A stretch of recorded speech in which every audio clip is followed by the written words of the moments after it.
नमस्कार दोस्तों, आपके हमारे चैनल ज्ञान गुरुजी में स्वागत है।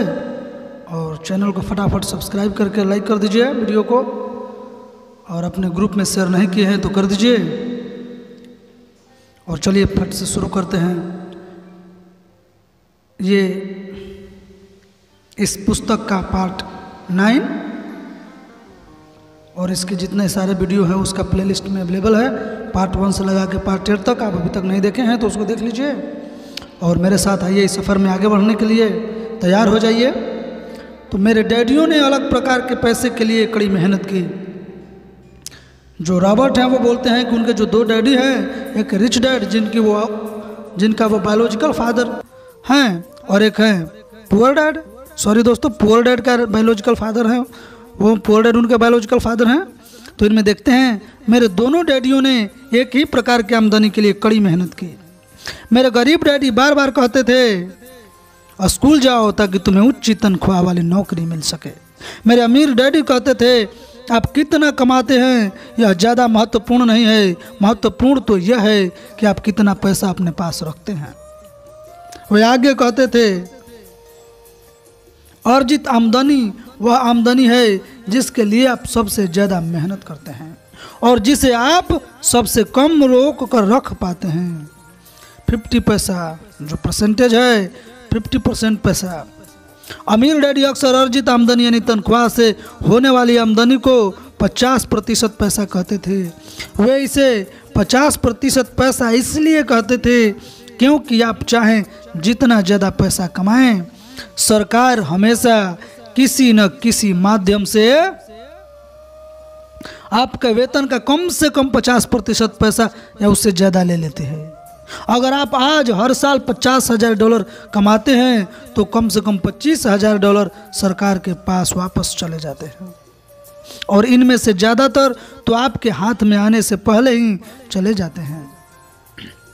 हद तो यह है कि बचे हुए आधे पैसे यानी कि $25,000 मिलने के बाद भी टैक्स का सिलसिला जारी रहता है।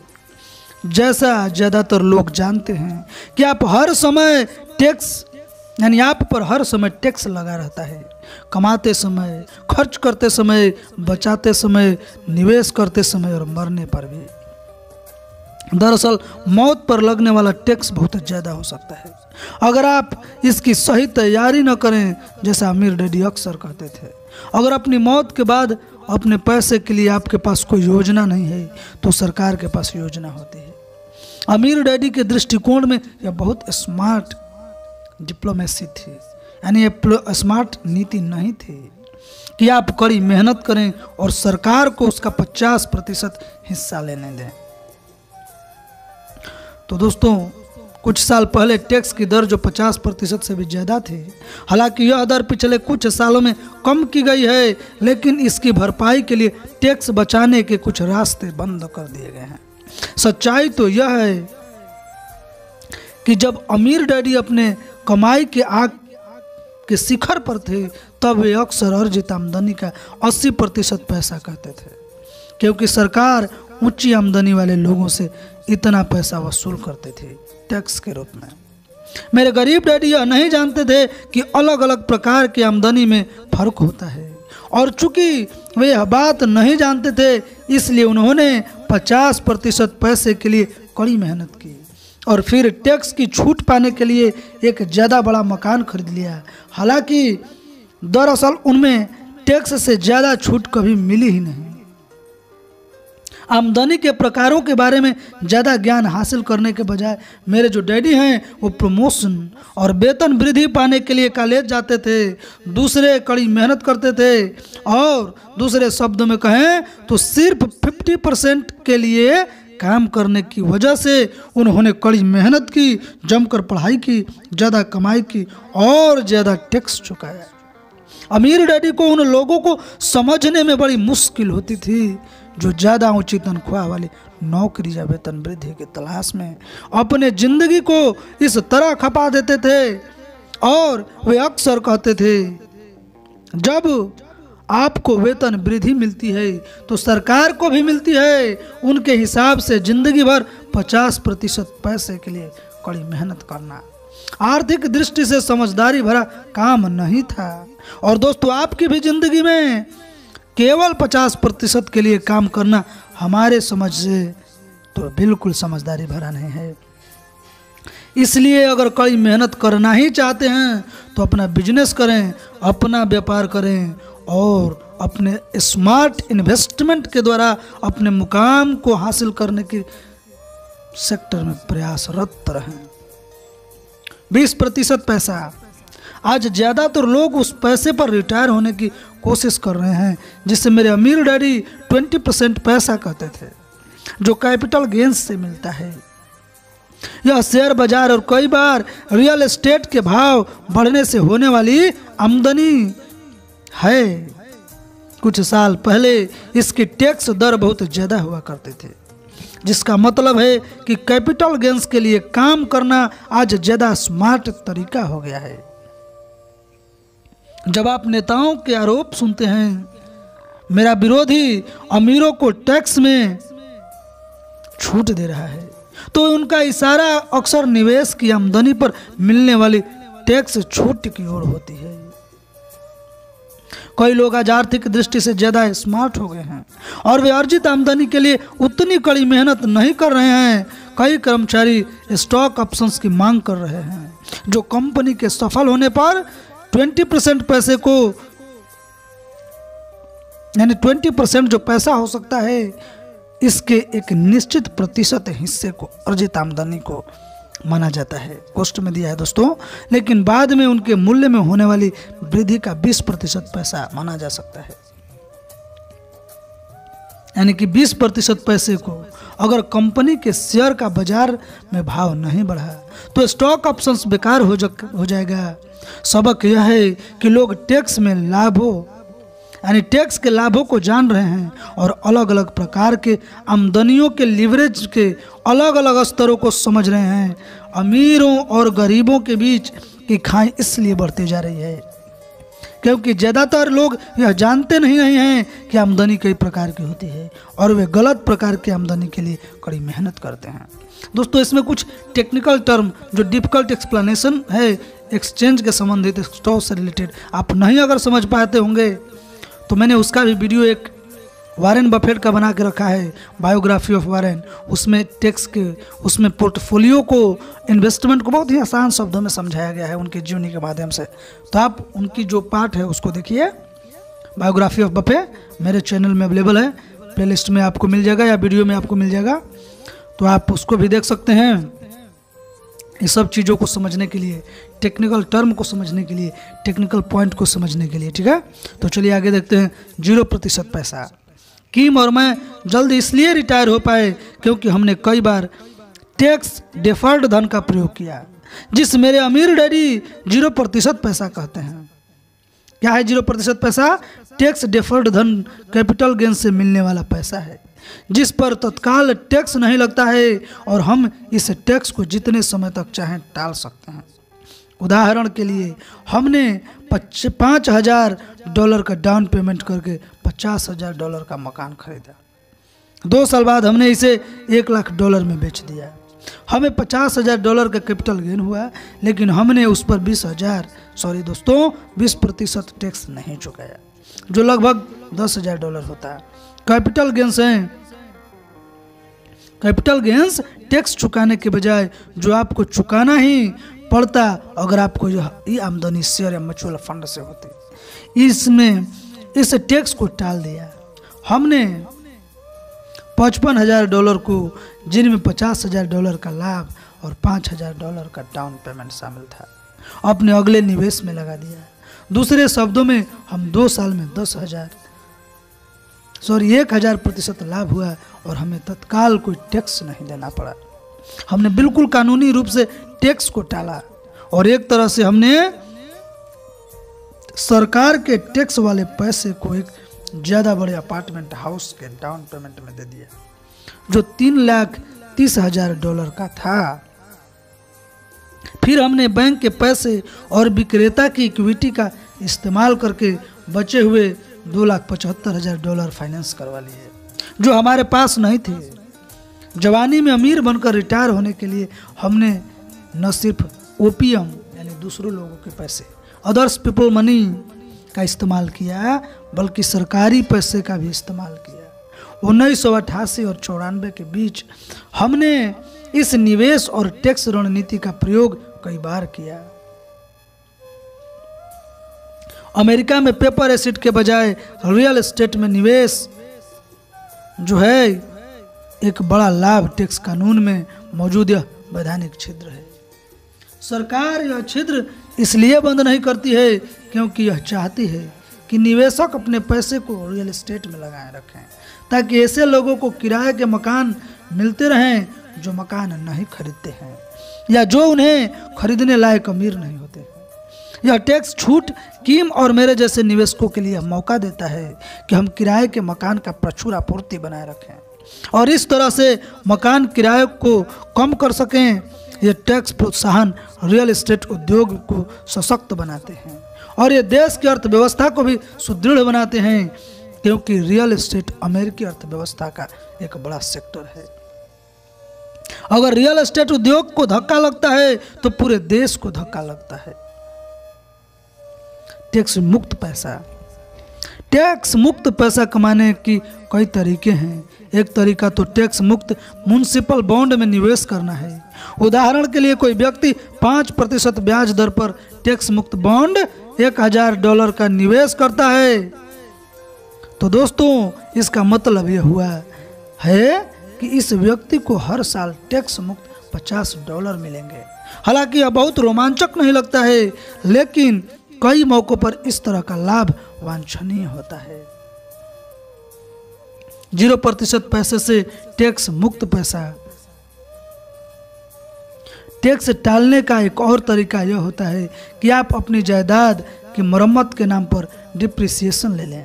उदाहरण के लिए मैंने $1,00,000 की रेंटल प्रॉपर्टी खरीदी। जमीन का मूल्य $20,000 है और इमारत का $80,000। सरकार इमारत में डिप्रिसिएशन करने की अनुमति देती है और इस डिप्रिसिएशन पर टैक्स नहीं लगता है। मान लेते हैं या इसको ऐसे समझते हैं कि सरकार 80,000 की मरम्मत पर 20 साल का डिप्रिसिएशन शेड्यूल बनाती है। एक तरह से मुझे हर साल $4,000 की टैक्स छूट मिलती है, जिस पर मुझे कोई टैक्स नहीं चुकाना पड़ता है। और हालांकि $4,000 बहुत बड़ी रकम नहीं लगती है, लेकिन जब आपका पोर्टफोलियो मिलियनों डॉलर का हो तो सिर्फ डिप्रिसिएशन से ही बहुत बड़ा अहम फर्क पड़ जाता है। इसके अलावा कोई अन्य प्रकार के नुकसान भी होते हैं जो दरअसल नुकसान होते ही नहीं है। दोस्तों, अमीर लोग वैधानिक रूप से टैक्स मुक्त आमदनी पाने के लिए एक और तरीका आजमाते हैं जो सीक्रेट है। वे रियल एस्टेट कैपिटल गेन्स को टालते जाते हैं और फिर अपनी जिंदगी के अंत में वे सारी रियल एस्टेट को चैरिटेबल रिमाइंडर ट्रस्ट में रख देते हैं। जिस पल वे वैसा करते हैं वे उन सारे कैपिटल गेन्स पर टैक्स देने से बच जाते हैं जो उन्होंने जिंदगी भर टाले हैं। कानूनी छिद्रों के कारण ही इतने सारे अमीर लोग अपने महल या जायदाद के अन्य हिस्से बुढ़ापे में दान कर देते हैं। दान की हुई संपत्तियों पर टैक्स न चुकाने के कारण उनके परिवार अक्सर बहुत दौलतमंद बन जाते हैं और उन्हें उस संपत्ति की जरूरत ही नहीं रह जाती जिसकी वजह से वे अमीर बने थे। उन्होंने इतना पैसा कमा लिया है कि वे एक बार फिर अन्य संपत्तियां बना सकते हैं। एक बार फिर कहूँगा, उदार बनने के फायदा होता है, यानी उदार जो है बनने से फायदा होता है। दोस्तों, पिछले चैप्टर में, पिछले अध्याय में हम लोग ने देखा था कि उदार बनकर अमीर कैसे बने, तो उसी का फायदा यहाँ पे आप लोगों को समझाया गया है। उम्मीद करता हूँ कि आपको इसकी समझ आई होगी और आप इस पुस्तक को अच्छे से अच्छी भांति से समझ रहे होंगे। अब देखिए आगे चलते हैं और विशेषज्ञ की सलाह देखते हैं। सबसे अच्छी सलाह विशेषज्ञ की सलाह है। मैं टैक्स अटॉर्नी, टैक्स अकाउंटेंट या अटॉर्नी स्टेट नहीं हूँ।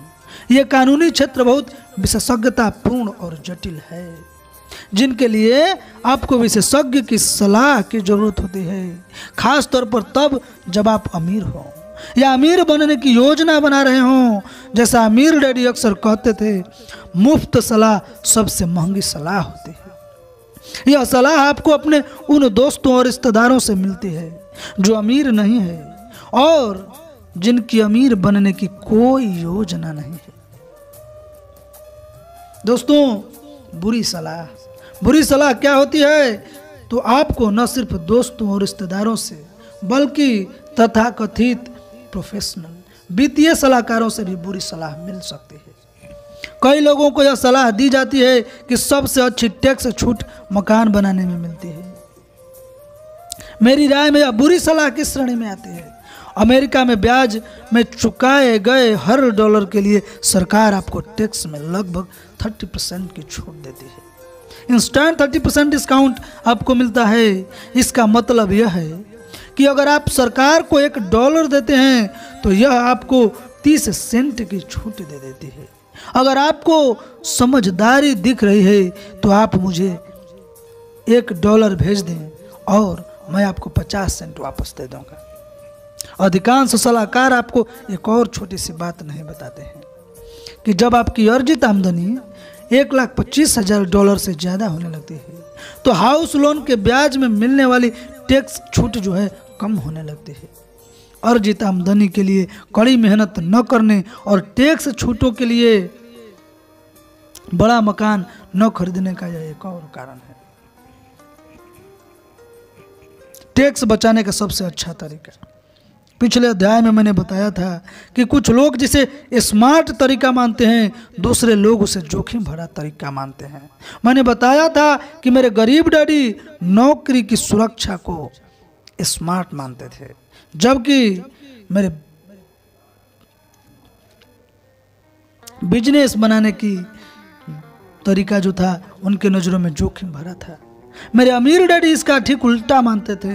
अमीर डैडी कहते थे अगर आप नौकरी की सुरक्षा के लिए काम करते हैं तो आपको ज़्यादा से ज़्यादा काम करने पर कम से कम कमाई करनी होगी।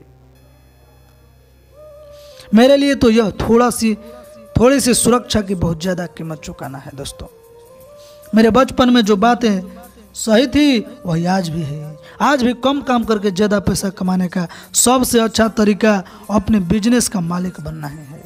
यह दुनिया की सबसे अच्छा टैक्स लूप होल है। अपना बिजनेस शुरू करने का एक कारण यह है, जब आप टैक्स चुकाते हैं तो उसमें क्या फ़र्क होता है? कर्मचारी, बिजनेस मालिक। कर्मचारी जो है कमाता है, बिजनेस मालिक भी कमाता है। कर्मचारी टैक्स देता है, बिजनेस मालिक खर्च करता है। कर्मचारी जो है बचाता है और खर्च करता है, लेकिन बिजनेस ओनर जो है दोस्तों वो बचाता है, उस पर टैक्स देता है। खर्च करने के लिए उसको टैक्स नहीं देना है।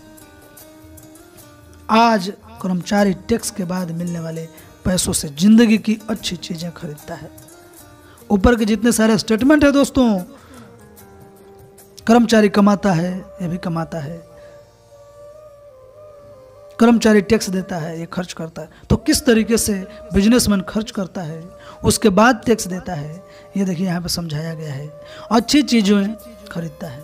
उदाहरण के लिए ज़्यादातर कर्मचारी टैक्स के बाद होने वाले आमदनी से अपनी कार खरीदते हैं, जबकि बिजनेस मालिक को टैक्स पूर्व आमदनी से अपनी कार खरीदने की छूट मिलती है, बशर्ते इसका प्रयोग बिजनेस के लिए हो और यह कुछ निश्चित शर्तों को पूरा करे।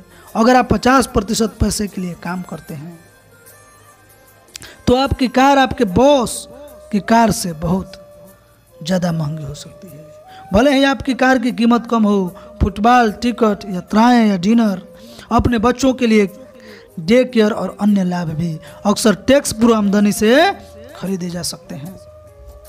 बिजनेस मालिक टैक्स पूर्व आमदनी से ये चीज़ें खरीद सकता है, जबकि कर्मचारी को टैक्स के बाद मिलने वाले पैसों से उनका भुगतान करना पड़ता है।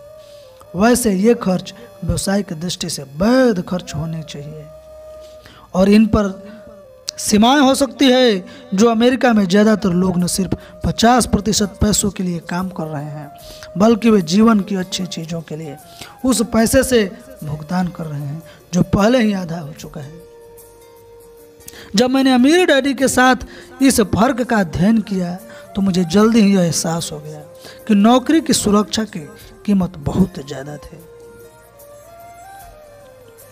चेतावनी। क्या चेतावनी है? सावधानी और चेतावनी। यह पुस्तक कानूनी ग्रंथ नहीं है। यह पुस्तक सिर्फ इसलिए लिखी गई है ताकि आप आमदनी के कुछ अंतरों के बारे में जागरूक हो सकें। मैं आपको सचेत करता हूं क्योंकि इन टैक्स रणनीतियों का प्रयोग करते समय टैक्स में कटौती तभी वैधानिक है जब आप ज़्यादा पैसा कमाना चाहते हो। अगर आप सिर्फ टैक्स कम करने के लिए इन रणनीतियों का प्रयोग करते हैं तो तकनीकी दृष्टि से आप कानून तोड़ रहे हैं।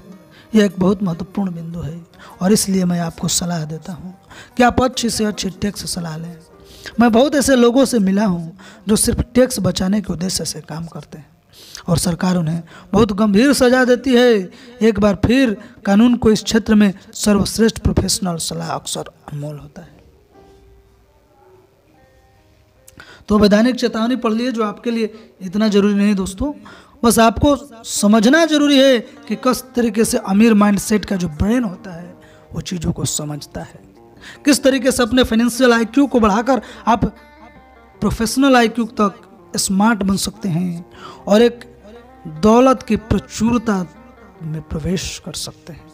तो आगे देखते हैं, अगर आपको टैक्स कॉर्पोरेशन और कानूनी रूप से टैक्स कम करने की अन्य नीतियों के बारे में जानकारी चाहिए तो आप www.richdad.com पर जा सकते हैं और $10 के ऑडियो टेप्स तथा रिच डैड्स एडवाइजर्स सीरीज की पुस्तक की लाइब्रेरी पर नजर रख लेते हैं।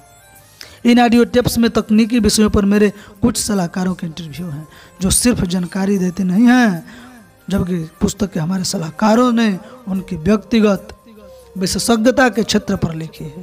कृपया याद रखें कि यह सिर्फ शैक्षणिक साधन है और हमेशा सलाह देता हूं कि आप किसी भी तरह की वित्तीय कदम उठाने से पहले प्रोफेशनल सलाहकारों से सलाह जरूर से जरूर लें। बहुत कम टैक्स छूट। जब आप कैश फ्लो क्वाड्रेंट का अध्ययन करते हैं और इसे समझते हैं तो आपको जल्दी ही एहसास हो जाता है कि कर्मचारियों के लिए टैक्स कानून सबसे बुरे हैं।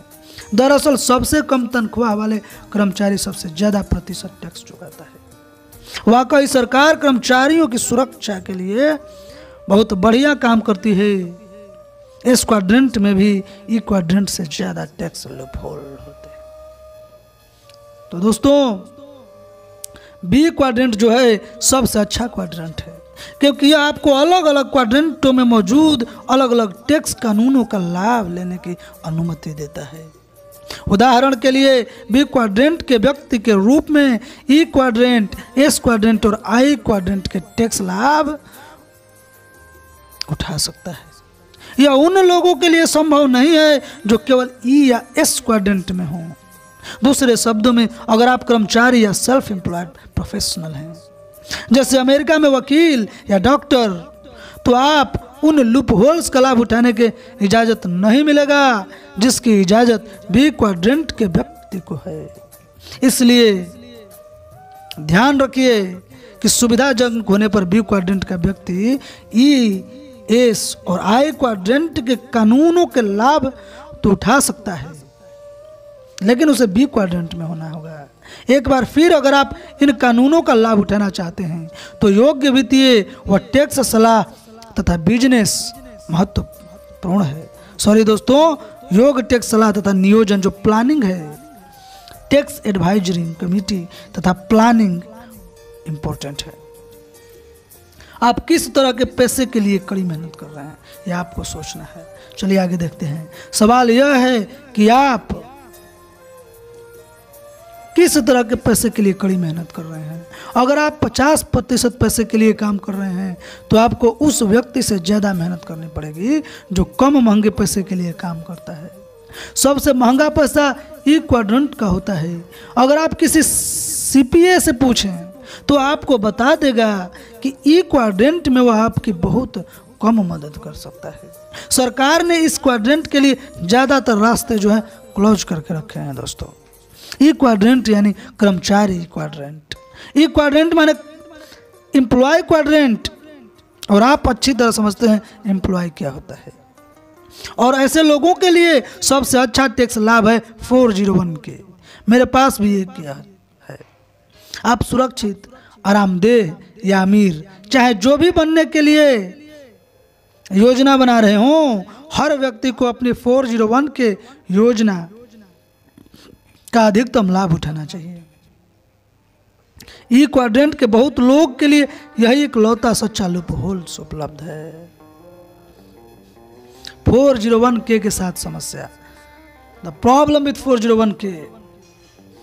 हालांकि मैं यह सलाह देता हूं कि पात्रता होने पर हर व्यक्ति को 401k में अधिकतम योगदान देना चाहिए, लेकिन इसमें एक बड़ा दोष दिखता है। दोष यह है कि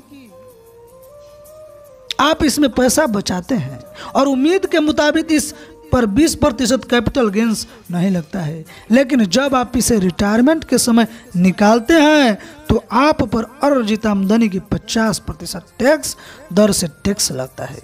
भले ही आप यह मानते हो कि आप पोर्टफोलियो या 20% पैसे में निवेश कर रहे हैं, लेकिन नगद भुगतान लेते समय आपको जो कैपिटल गेंस है, जो गेंड इनकम है, उसमें 20% की दर से टैक्स देना ही होगा। दूसरे शब्दों में, भले ही आपके पास टैक्स डिफर्ड 20% पैसे हों, लेकिन पैसे की जरूरत होने पर आप 50% टैक्स देते हैं। इसका मतलब सीधा सा यह है कि आप जिंदगी भर 50% के लिए काम करते आ रहे हैं और जब आप रिटायर होते हैं तब भी आप 50% दर से ही टैक्स देते हैं। जाहिर है, अगर आपकी नियोक्ता 401k में आपके बराबर योगदान देता है तो अपने योगदान का अधिकतम करना समझदारी भरा कदम है। 401k के साथ दूसरी सबसे बड़ा प्रॉब्लम यह है दोस्तों कि यह उन लोगों के लिए होती है जो गरीब बनने की योजना बना रहे हैं। अगर रिटायरमेंट के बाद आपकी आमदनी ज़्यादा रही तो आप अपने रिटायरमेंट धन पर ज़्यादा ऊंची दर से टैक्स चुकाते रहेंगे, क्योंकि आप आमदनी घटने के बजाय जो है वो बढ़ रही है। जब मैं वित्तीय योजनाओं के 3 भिन्न स्तरों की बात करता हूँ, एक सुरक्षित, दूसरा आरामदेह और तीसरा अमीर, तो याद रखें कि हर प्रकार की योजना के अलग अलग निवेश साधन है। 401k और बचत, सुरक्षित तथा आरामदेह बनने की योजनाएं हैं। यह अमीर बनने की मेरी योजना का हिस्सा नहीं है। सोशल सिक्योरिटीज के साथ समस्या, problem with social securities. Social security के साथ समस्या यह है कि यह सिर्फ उन लोगों के लिए है जो गरीब बनना चाहते हैं। अगर आप रिटायरमेंट के बाद पाते हैं कि सोशल सिक्योरिटी के पैसे पर आप जिंदगी नहीं गुजार सकते और आप नई नौकरी करके पैसा कमाने लगते हैं, तो सरकार आपके सोशल सिक्योरिटी भुगतान में कटौती कर देगी। दोस्तों, दूसरे शब्दों में या इसको ऐसे समझिए कि ज़्यादातर मामलों में सोशल सिक्योरिटी से पूरा पैसा लेने का इकलौता तरीका गरीब बने रहना है। यानी आप अगर सोशल सिक्योरिटी से पैसा निकालते हैं, इसका मतलब you are planning for being poor. बचत के साथ समस्या, प्रॉब्लम विद सेविंग्स। कई लोग यह सोचते हैं कि बचत करना स्मार्ट काम है, लेकिन याद रखें, जो लोग अपना सारा पैसा बैंक में रखने में यकीन करते हैं, उनका पैसा 50% पैसे के लिए काम कर रहा है। मैं भी बैंक में पैसा रखता हूं, लेकिन बहुत से लोगों की तरह मैं नहीं सोचता हूं कि बचत करना स्मार्ट काम है। मेरा पैसा बचत खाते में इसलिए रहता है क्योंकि यह अमीर बनने की नहीं, सुरक्षित बनने की नहीं, मेरी वित्तीय योजना का हिस्सा है। मुझे स्मार्ट नीति नहीं लगती है कि मेरा पैसा 50% लेने के लिए काम करे और मुद्रास्फीति के कारण इसका मूल्य जो है कम होता जाए। सबसे बुरी वास्तविकता। अगले अध्यायों में आप सीखेंगे कि स्कूल जाओ, नौकरी खोजो, कड़ी मेहनत करो, पैसे बचाओ और दोस्तों अपना 401k में पैसे डालो। टैक्स के दृष्टिकोण से सबसे बुरी सलाह हो सकती है। रास्ते के हर कदम पर यह सलाह 50% पैसे के लिए कड़ी मेहनत करने की वकालत करती है। मेरे गरीब डैडी इसलिए गरीब रहे क्योंकि वे इस सलाह पर जिंदगी भर चले थे।